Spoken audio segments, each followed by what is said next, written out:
ماں باپ چاہتے ہیں کہ شوخیاں ہمارے بچے کی نظر آتی رہیں.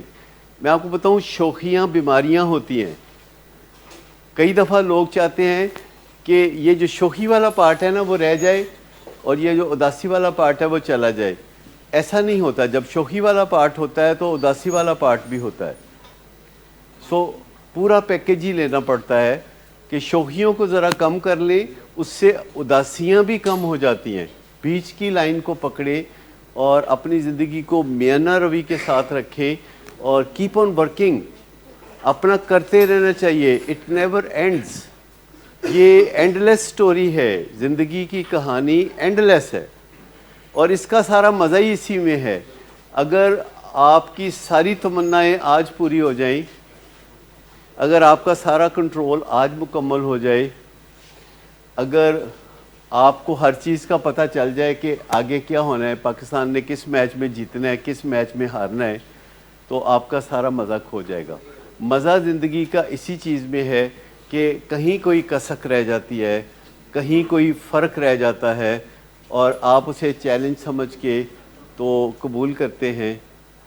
اور یہ جو ڈوپامین ریلیز ہوتی ہے جو کہ مزے کا جوش ہے, یہ تب ہوتی ہے جب ہمیں لگتا ہے کہ کوئی اچھی چیز ہونے والی ہے. جب آپ لکھتے ہیں اپنی محبوبہ کو آئی مس یو, تو آپ کیا ایکسپیکٹ کر رہے ہوتے ہیں؟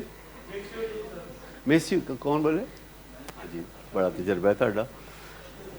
مس یو 2 کا جو ایک ویٹ ہوتا ہے نا, یہ ڈوپامین ریلیز ہوتی ہے.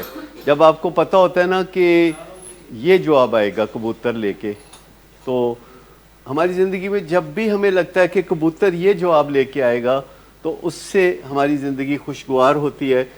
اور جب ہم گول سیٹ کرتے ہیں تو کبوتر جواب لے کے آتا ہے.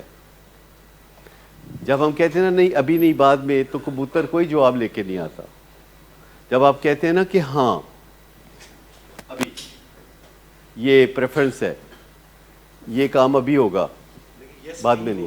جی یس, مطلب جب بھی اپرچونٹی آپ کے سامنے آئے آپ اسے کوئی حسینہ سمجھیں.